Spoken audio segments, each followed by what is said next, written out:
Halo para kulikers di seluruh Indonesia, hai semua, kembali lagi di channel Jengkulik.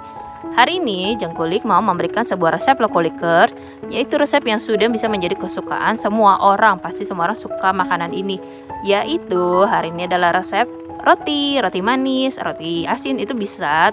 Jadi Jengkulik akan memberikan resep untuk bahan dasar rotinya kulikers. Jadi kalau para kulikers yang pengen tahu dan pengen tahu lagi lebih lanjut, jangan lupa untuk terus subscribe channel Jengkulik, like, komen, dan share juga channel Jengkulik.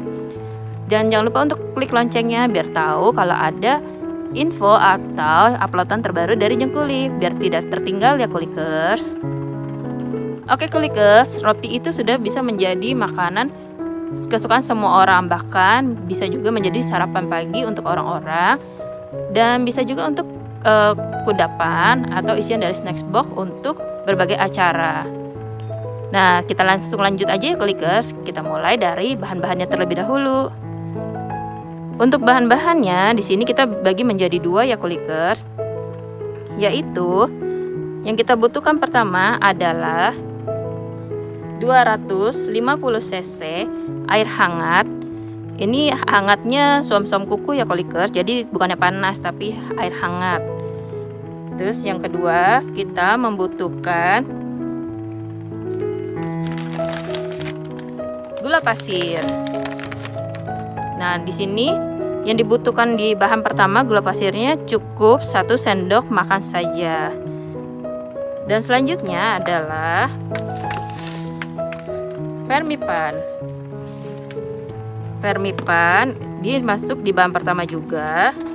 Lalu setelah vermipan yang kita perlukan selanjutnya adalah terigu. Nah, terigu di sini kita pakai yang protein tinggi ya kulikers. Nah, yang protein tinggi, dan yang kalau protein tinggi ini adalah yang mereknya Cakra Kembar. Kalau dalam membuat roti, kita memerlukan yang protein tinggi ya kulikers. Dan salah satu contohnya adalah yang merek Cakra Kembar ini yang bungkus hijau. Jadi kalau misalnya ini kan kadang ada yang bungkusnya hijau, ada yang bungkusnya putih. Jadi kita pakai yang bungkusnya hijau ya kulikers. Untuk bahan selanjutnya yang kita butuhkan adalah telur. Yang kita butuhkan telur ini hanya kuningnya saja, yaitu sekitar 2 butir telur. Dan setelah telur kita juga membutuhkan susu bubuk. Susu bubuk ini yang dipakai hanya 2 sendok makan. Itu adalah bahan-bahan yang pertama. Dan kita lanjut untuk bahan yang kedua ya kulikers. Ini dibagi menjadi 2 bahan.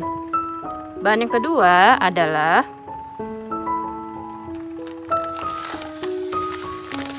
100 gram gula pasir. Lalu kita butuhkan juga butter. Butternya ini kita perlukan 20 gram ya kulikers. Untuk butternya boleh memakai merek butter apa saja, tapi itu akan mempengaruhi kewangian dari roti dan kelembutan dari roti juga. Jadi kalau misalnya memakai butter yang bagus, pasti hasilnya akan lebih maksimal. Kalau di sini Jengkulik sarankan memakai butter susu. Butter susu ini dia selain bikin lembut dan aromanya itu roti banget, harum banget kalau pakai ini. Apalagi pada saat dipanggang nanti wanginya akan lebih keluar kulikers. Tapi untuk pemilihan butter ini terserah dari kesukaan kulikers masing-masing ya, mau pakai merek yang mana. Lalu yang selanjutnya yang kita perlukan adalah 80 gram margarin. Dan untuk margarin ini juga bebas, mau pakai merek apa aja boleh, sesuai dengan selera kulikers. Dan yang selanjutnya kita juga memerlukan namanya emulplex. Emulplex ini bisa membantu dalam pembuatan roti karena dia dapat menjaga kestabilan dari roti ini ketika di proofing. Jadi emulplex ini nggak cuma buat kue kering ya kulikers, jadi buat roti atau donat pun bisa dipakai. Nah, kalau kulikers yang pengen tahu lebih jelas tentang emulplex ini, ada pembahasannya di video Jengkulik yang sebelumnya. Para kulikers bisa scroll ke bawah cari video tentang pembahasan emulplex ini. Dan emulplex ini kita hanya pakai 1 sendok teh saja. Dan yang terakhir yang kita butuhkan adalah garam. Garam ini kita pakai hanya 1 sendok teh juga. Nah, itu adalah bahan-bahan untuk pembuatan roti. Dan untuk isiannya itu tergantung dari selera kulikers ya. Misalnya mau ada yang diisi keju, mau diisi daging, atau rasa stroberi, rasa coklat, atau buah-buahan lainnya juga bisa. Itu nanti tinggal tambahkan saja untuk isiannya. Yang tadi Jengkulik bahas adalah bahan dasar untuk rotinya. Jadi tadi untuk bahan-bahannya kita bagi menjadi 2 ya kulikers, karena nanti ada dalam cara pembuatannya dibagi menjadi 2 juga. Oke kulikers, itu adalah bahan-bahannya. Sekarang kita lanjut untuk ke cara membuatnya ya kulikers.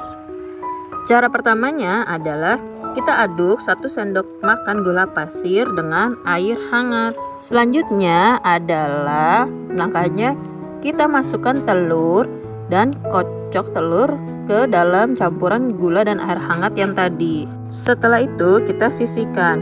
Langkah selanjutnya adalah di wadah terpisah kita aduk terigu, susu bubuk, dan vermipan. Lalu setelah kita aduk rata, kita campurkan dengan larutan air hangat yang sudah dicampurkan dengan gula dan telur sebelumnya di langkah nomor 1 dan nomor 2 tadi. Setelah sudah diaduk rata, maka langkah selanjutnya adalah kita remas-remas adonan dengan tangan sampai tidak ada yang lengket atau menempel di tangan. Kita remas-remas sekitar 10 sampai 15 menit. Dan setelah diremas-remas itu kita diamkan selama 15 menit. Setelah itu adalah setelah adonan didiamkan, kita masukkan gula pasir sesuai dengan takaran di bahan 2 ke dalam adonan yang tadi. Lalu kita remas-remas kembali dengan tangan sampai gula pasir itu hancur, tidak masih berasa kasar di dalam adonan. Jika gula serasa sudah halus dan hancur, maka kita selanjutnya adalah masukkan butter, margarin, garam, dan emulsifier ke dalam adonan. Setelah itu, langkahnya adalah kita remas-remas adonan tadi kembali agar butter dan margarinnya meresap ke dalam adonan. Jadi biar menyerap ya kulikers. Remas sampai adonan menjadi benar-benar halus dan kalis. Selanjutnya adalah kita bagi adonan dan timbang adonan untuk menentukan dough per satuan rotinya. Mungkin para kulikers masih pada bingung ya, apa sih dough itu? Jadi dough itu adalah berat adonan sebelum dia didiamkan dan mengembang. Setelah sudah dibagi-bagi, maka adonan yang kita lakukan adalah kita bentuk adonan itu, atau biasa proses ini disebut juga dengan shaping. Setelah sudah kita bentuk, maka yang kita lakukan adalah diamkan adonan tersebut selama 30 menit. Dalam proses ini biasa juga sering terkenal dengan sebutan proses proofing. Jadi di sini kita bisa melihat apakah ragi yang kita pakai itu bekerja atau tidak. Jadi kalau dia bekerja, dia akan volume roti ini akan berkembang menjadi 2 atau sampai 3 kali lipat dari besar sebelumnya. Tapi jika belum begitu berkembang, kita bisa tambahkan waktunya lagi sampai berkembang. Jika sudah mengembang dan sudah selesai masa proofingnya, maka yang langsung kita lanjutkan adalah isi adonan dengan isian pilihan para kulikers. Lalu setelah sudah diisi, kita bentuk lagi dan kita poles dengan kuning telur. Bisa dengan menggunakan egg yellow atau cookies glaze. Setelah roti sudah dipoles, maka kita dapat panggang roti tersebut. Masukkan ke dalam oven dengan api panas. Bisa pakai oven listrik ataupun oven tangkring. Oke kulikers, itu adalah resep dan langkah-langkah membuat roti yang empuk dan enak. Jadi para kulikers yang pengen coba, silahkan coba di rumah. Tapi hati-hati ya kulikers. Yang harus diperhatikan adalah di masa proofingnya, biar kita bisa melihat apakah ragi itu bisa bekerja. Dan kalau ragi itu bekerja, maka hasil adonan kita akan berkembang menjadi 2 kali lipat ataupun 3 kali lipat. Mencoba di rumah kulikers dengan resep yang Jengkulik berikan. Oke kulikers, demikian video resep untuk roti yang empuk dan enak. Jadi para kulikers yang pengen request mau di review tentang resep apa, bisa langsung tulis di kolom komentar ya kulikers. Nanti Jengkulik akan buatkan videonya. Untuk para kulikers, tetap terus subscribe channel Jengkulik ya. Ikuti like dan komen serta share juga boleh ke teman-teman para Kolikers. Dan jangan lupa untuk klik loncengnya biar tahu kalau ada uploadan terbaru dari Jengkulik. Para Kolikers, terima kasih ya sudah menonton video ini dari awal hingga akhirnya. Semoga video ini dapat bermanfaat untuk para Kolikers semua. Sampai ketemu di video selanjutnya.